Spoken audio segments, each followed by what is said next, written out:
And welcome, welcome, welcome. This is Peter Winick. I'm the founder and CEO of Thought Leadership Leverage, and you're joining us on the podcast today, which is Leveraging Thought Leadership. Today, my guest is an interesting lady, Diane Mulcahy. Diane basically invented the term the gig economy, right? So that was her big book. She's the author of The Gig Economy. She teaches at Babson, which is probably one of the best schools for entrepreneurialism. She's a contributor at CNN, Forbes, HuffPo, NPR, on and on and on. In addition to her work as the sort of around the gig economy, she's a professional investor in the VC world.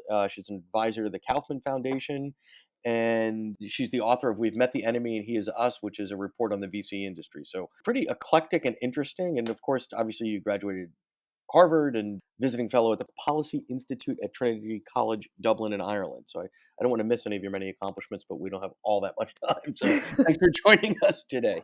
Thanks for having me. Great. So let's dive in. So when you and I were getting prepared for today, there's sort of two lanes that you play in that are pretty distinct, right? There's Diane the VC, and there's some things that you do around content and thought leadership there. And then there's the gig economy world. So do you want to just sort of, because that sort of almost violates every rule of thought leadership, is pick a lane, but it's working well for you. So Well, or pick two lanes might be the yeah, okay, modification to that right, advice. Yeah, exactly. I mean, I've been in the private equity venture capital world most of my career for the past 15 years, I'd say. I was an investor at a traditional VC firm, Yep. ran a fund at a corporate VC, and now I manage the private equity portfolio for a foundation. So that's been a longstanding interest of mine. I have a lot of expertise in that area. I've written 2 books on the venture capital industry and the report that you mentioned.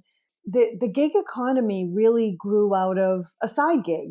So while I was doing all of that, my day job was an investor, I also started teaching at Babson, mainly because I was interested in teaching. And I created a course on the gig economy about 6 years ago.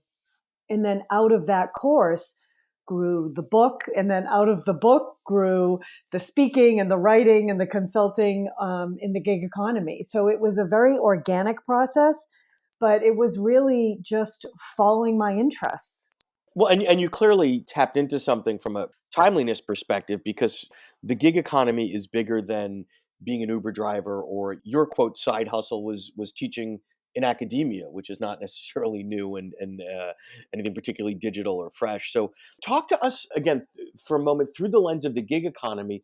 What are all the different sort of flavors that comes in as it represents business lines that you have, speaking, consulting, and sort of give us the connective tissue of how all those things play together?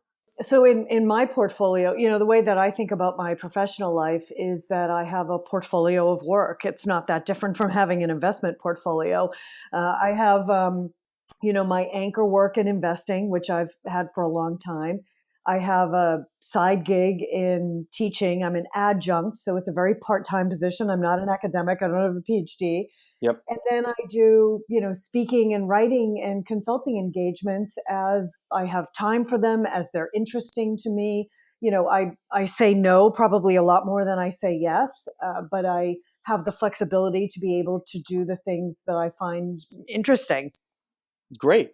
So your sort of driver is you want to do the things that you define as interesting. So let's talk about what's interesting, and then how you use that as a select criteria. Because I think oftentimes you've got thought leaders that are the professional thought leader that, let's say if they're a keynoter, it might not be so much interesting as the select criteria, but is it the right client that can pay my fee, right? And then that leads to other things. But let's define what interesting is, and then see how you sort of use that as a discipline to do all the other things.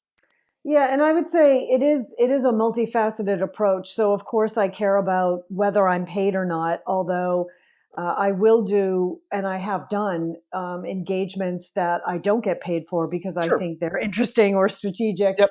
But I think it's a mix of, what is interesting to me, what is challenging, maybe pushes me outside my comfort zone or gives me a new opportunity. Am I going to be paid? How much am I going to be paid? All of those kind of factor, and also timing. Do I have time in my schedule? Does it work with the rest of my portfolio? So all those things kind of come together. I think what's So those, different. those are all levers, though, right? So if you might be in Chicago doing something incredibly interesting, and something less interesting came along, but the money was right the same day or the next day, you might say, "Well, I'm there anyway," right? So Sure, okay, sure. And certainly, like I live in Boston, so I certainly make myself available to do different things around the city. Okay, cool. It's interesting. And then how do you sort of connect, speaking to consulting to advise, all the different ways that that could come out? Because, right, if you look at just from a buyer's perspective, which I think sometimes folks don't do enough, the buyer of a speech is typically a very different person with a very different set of needs than someone that needs your help on the consulting side at the organizational level.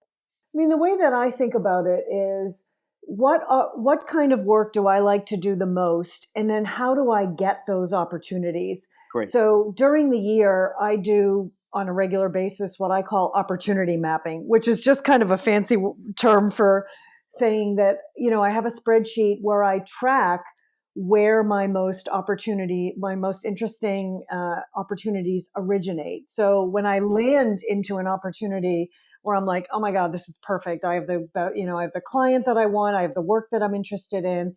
How did I get here? And I sort of look back. For me, most of my opportunities originate from my writing. So I get the most inbound opportunities from people who say, I've read your work, or I saw your articles on HBR, or I came across your book, or I read something that you wrote in Forbes and your ideas seem interesting. And so I'm reaching out. For other people, I think speaking can be that. You give a Sure. keynote and you have, out of that one event comes two or three clients that are exactly in your sweet spot. So for everybody, it's different. For me, it's really my writing. Got it. So the writing is sort of the worm on the hook, and I think part of the strategy underneath that is it's self-selecting. You're not soliciting out to people. If people sort of engage with it and whether they agree or don't agree, whatever, but they're reaching out to you saying, hey, you wrote this in HBR and I totally agree or totally disagree, or here's what's going on in my company and you might be interested in, that's a very warm conversation, right? And the likelihood of there being alignment in terms of your interest in the client's demand is pretty high. Yeah, I would say that that's true. And I think it's the same for speaking. If you're giving a whole keynote about a particular topic and expressing your point of view and you have people running up to you afterwards, that's also good alignment. I think the commonality is putting yourself out there and, seeing what comes in, right? Exactly, exactly. And then what does consulting look like in your world? Because a lot of people throw that word around and it means different things to different folks. So what is a economy consulting engagement doing for a client? What is who's the client? What are they trying to figure out and what might that entail? Yeah, I have two kinds of clients. The most common is companies. And it's really interesting because I had assumed that most companies would come to me and want to talk about human capital and workforce development. Right. And I do some of those engagements where they're thinking about how can we bring on independent workers? How do we create a workforce that includes independent Sure. workers, that is agile, incorporates these ideas around the future of work? But actually, more commonly, I have companies that come to me that say, we understand that independent workers are growing, that they're part of the future. What do they need? How can we create a Uh, product or a service that serves them? Because we okay. understand that they're materially different from the traditional employee, but we're not quite sure how to approach that or what to do with that. So they're not looking at them from a talent perspective, but they're consumers, right? So these are people making a living and they might need to buy car insurance on a fractional basis, right? I was reading an article, I think it was in the journal a couple of weeks ago, about a fintech company that was helping people sort of even out the waves of their paychecks if they're in the gig economy, right? If you're an Uber driver, I don't know the seasonality, but there's probably good weeks and bad weeks, and they basically, I don't know how it works, but do something to even out your paychecks, where they probably hold money back on a good week and give you more on a, when you had a quieter week or something like that. But that's interesting. So how do we as product people or service providers better serve people living in a gig world? That's interesting. That's exactly right. And that's the case whether you're a financial services company, an insurance company, or a startup trying to think about, hey, this is an emerging percent of the workforce, and how do we create an app or a product that targets them and serves their particular needs? And by the way, I mean, the way that I talk about and speak about and work in the gig economy, it's much broader than Uber drivers. It Yeah, no, of really, course, right. yeah, it includes, consultants, independent workers that are fairly skilled and professional. So, Right, could be lawyers, could be yep, doctors. I mean, everybody exactly, uses the Uber exactly. default, but it's your neighbor, it's your whatever. Yeah, just to clarify for your listeners. Yeah, no, no, no, that's a good point. So I want to talk about, and I've seen this elsewhere, but my instincts are it's probably true here. There is a long-term ROI of thought leadership that pays dividends. So right now, if company X, whatever it is, consumer products company, service company, insurance company is thinking, yeah, we need to figure out how to better serve these gig people, whatever that means. Somebody had a meeting, and then somebody's tasked with, well, let's do some research and see who's big in that space. And obviously your name's popping up to the top because you've been there a while, you've written a book, etc. That probably didn't happen the first week you wrote the book. So could you talk about sort of the long-term dividends of going deep into a space? Yeah, I mean, it did happen fairly early. I think in part because I had already been working in the gig economy space for a while and I had the credibility Okay. of having an academic platform, of teaching an MBA class. Right. The class had gotten some traction in the press. It was named as one of the most innovative business school classes in the country. So that helped. But certainly it's a virtuous cycle where the more, now that I've written the book, the more that I get interviewed about it and write about it and speak about it, the more I'm out there. And then the more people hear about it, the more people come to me, et cetera. It's, Well, and from a competitive perspective, if I were to wake up today and say, yeah, the gig thing's hot, I'm going to become the gig guy, right? yeah. You've got a moat around you. Not it's impenetrable, but you've got a huge competitive advantage, right? And if you think about sort of the waves, 4 or 5 years ago, everything was sort of crypto, and now it's AI, and so there is sometimes a cycle driven by socioeconomic issues or technology or whatever, where it's best to be sort of first in line and stay deep. But I think that that competitive advantage that you have and that moat that you've built may prevent others from sort of diving in at some level, or if, at least if they do, they have to pay homage to you as sort of the mother of the field per se. Well, that's all nice of you to say. I think what's interesting about the way that I'm positioned as a thought leader, which I think is what your question is asking, is that number one, I walk my talk. So I actually work independently. Yep, Even if you look around at other people who write and speak about the gig economy, it's so fascinating to me that it's a bunch of full-time employees and they've never worked independently. They don't really have firsthand experience. Not that you have to, sure. but I think it does make a difference in terms of what you bring to the conversation if you've actually been out working independently. And I've been working independently for a number of years. So I think I bring that to the table. So that might be a full-time academic on one end of the continuum. On the other side's, a self-appointed expert at a big consulting firm. At a big or a big company. Yeah. It's like, Right, right, well, that's not as compelling, I think, as somebody who really is out there doing what they say what they're talking about. right. And I think having an academic affiliation is Sure. also a plus. It brings some Gravitas, credibility, and yeah. it brings, I think, and I also think the fact that I don't have an agenda for a company. I'm not trying to sell anybody something that my company is selling. I'm coming at this as an independent person. So I think that's a different perspective from a lot of people too. I would add to that your affiliation with Babson, I'm a big fan of Babson, is really interesting as well because Babson is fairly cutting edge as it relates to how they teach and their reputation in the entrepreneurial world and all that sort of other stuff, right? It's not a staid old crusty Midwestern institution, if you will. No offense to staid old Right. crusty I Midwestern mean, institutions, but right. Babson is ranked number one for entrepreneurship. Their MBA program is known for that. So I think it's not surprising that you would find a cutting edge class like this and one that encourages people to be an entrepreneur within their own professional lives by going out and working for themselves. awesome. So let me spend a moment and talk about publishing, right? Because you've had an amazing book. There will probably be more to come at some point, but give us sort of the overview on what you've learned about publishing as a business and then as an author, and how that will impact decisions you would make moving forward, or would make recommendations to others, sort of trying to swim in those murky waters.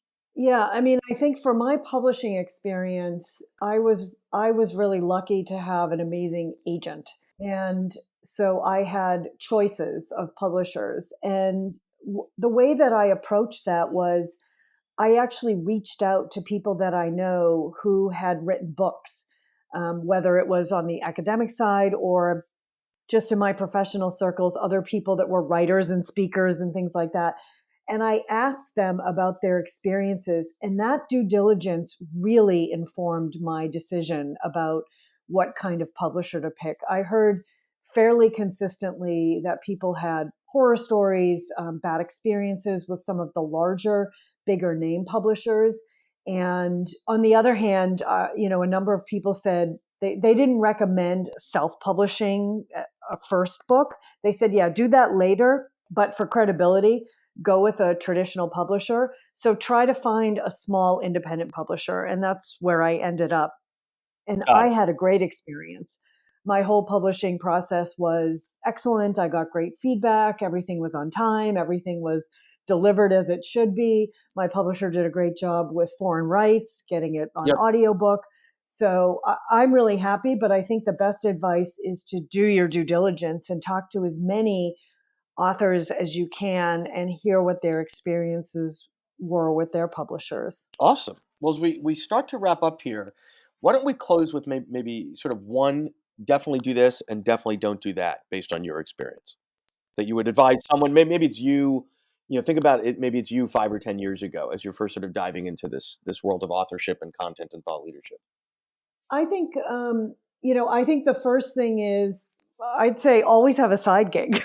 Ah, So I do think, so it's you know, portfolio management. I mean, you mentioned before portfolio, right? So you would yeah, also say don't put all your eggs in one company. So I always say diversification, that. right? I Right. mean, diversification is the name of the game. And I think also just in terms of bringing fresh perspectives to your main body of work and following your curiosity and remaining interested and flexing that muscle of learning new skills Yep. and learning new areas, always have a side gig. Don't rely on one specific thing. Or maybe for those people who are deep into an area and trying to be thought leaders in that space, where can you extend? Where's something adjacent to that where you can learn something new and play in a new space? I really recommend that. Well, awesome. Thank you so much for joining us today. This has been great. Lots of good stuff and real life examples, real world stuff that's worked for you. So I appreciate your candor and willing to come on and share with us today. Absolutely. Thanks so much for having me. My pleasure. To learn more about Thought Leadership Leverage, please visit our website at thoughtleadershipleverage.com. To reach me directly, feel free to email me at peter@thoughtleadershipleverage.com. And please subscribe to Leveraging Thought Leadership on iTunes or your favorite podcast app to get your weekly episode automatically.